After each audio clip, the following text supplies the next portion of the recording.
dans la mise en œuvre à toutes, à chacun et chacune de vous, d'avoir le temps et de prendre le temps de participer avec nous, de prendre part à cette, je dirais, très importante réunion. Donc, au nom de mes collègues, de la présidente du Comité des Nations Unies pour l'immigration, de mon collègue Joseph Whittal, président du Réseau africain des droits de l'homme, nous vous souhaitons bienvenue à tous les collègues. Je prendrai beaucoup de temps si je vais, c'est-à-dire nommer chacun et chacune de vous en votre nom et qualité. Tout d'abord, bien évidemment, c'est un plaisir de vous accueillir au siège du CNDH.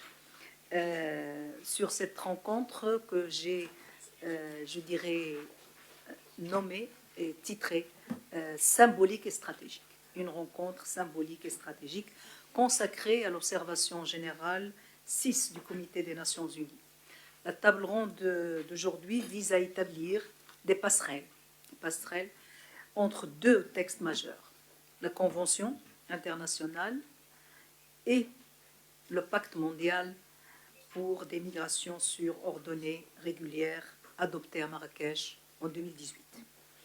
Cette rencontre, nous voulons que ce soit un moment d'échange collectif, en premier lieu, autour des dynamiques, des convergences, des complémentarités de ces deux textes, dans un contexte, comme vous le savez tous, international marqué par des flux migratoires complexes, des tensions géopolitiques accrues et une inquiétante montée des discours de rejet, de stigmatisation et de repli identitaire. L'observation numéro 6, générale migratoire fondée sur le respect des droits humains. Le pacte ne se substitue et ne se substituera jamais aux traités. Ils les élargissent, les renforcent et nous donnent des pistes d'action de manière à renforcer la plus importante mission, notre mission, en tant qu'acteur des droits de l'homme, celle de la protection dans nos situations des personnes en situation de mobilité. Le Maroc, mesdames et messieurs, et mes collègues prendront la parole dans le débat de différentes instances, y compris ceux chargés de l'application de la loi, pays d'origine, de transit et de destination, s'est engagé en matière de gouvernance migratoire et les observations finales du comité en avril 2023 ont salué plusieurs avancées, la loi cadre sur la protection sociale, la loi contre la traite, la loi sur le travail domestique, etc. Et surtout son effort de coopération, et notre secrétaire général de la délégation interministérielle présente ici, la coopération internationale du Maroc avec les organes de traité. Toutefois, des recommandations formulées notamment à l'absence d'un cadre clair en matière d'asile et les actions nécessaires de renforcement des capacités pour les personnes chargées de l'application de la loi. Je tiens à partager avec vous qu'en février dernier et en avril et en ce mois en courant, nous avons déjà on a commencé déjà à mettre en œuvre la recommandation de la SMW concernant le renforcement des capacités, et nous avons, avec nos collègues de la DGSN, dans le cadre de nos partenariats, nous avons mis en place 2 sessions de renforcement des capacités des personnes chargées de la gestion des flux migratoires sur le territoire, y compris dans les zones frontalières.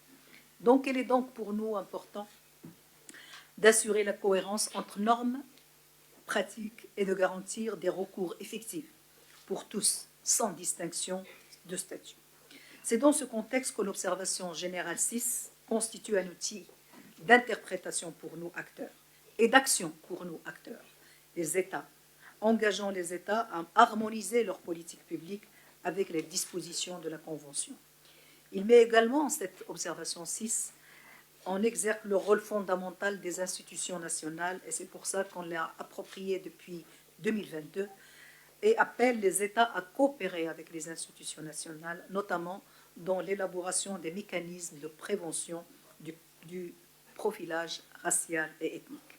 Ainsi donc, la table ronde d'aujourd'hui constitue un espace de dialogue, de capitalisation des acquis et de co-construction de passerelles entre la Convention et le pacte. Et pour nous, c'est le titre de cette table ronde d'aujourd'hui. La protection des droits de l'homme des personnes migrantes ne peut être appliquée de manière sélective ou arbitraire. Il demeure préoccupant que de nombreux États n'aient toujours pas ratifié la Convention de 90. Une raison, pour moi, du déséquilibre persistant dans le cadre de la gouvernance migratoire internationale. Les normes ne sont pas les mêmes pour manager les difficultés de la migration au niveau international. En ces temps donc où l'immigration suscite des débats passionnés, souvent polarisés, l'observation générale nous invite à relier les engagements politiques aux obligations juridiques, dans une logique de responsabilité partagée et de respect de la dignité. Monsieur Joseph Vital, président du réseau des institutions nationales africaines des droits de l'homme. Madame Amina Bouache, présidente du Conseil national des droits de l'homme du Maroc et présidente du groupe de travail africain, du réseau africain des institutions nationales des droits de l'homme. Mesdames et messieurs les représentants des agences du système des Nations Unies, Mesdames et messieurs les représentants du gouvernement, Mesdames et messieurs les représentants des organisations de la société civile et d'autres institutions des droits de l'homme, distingués participants,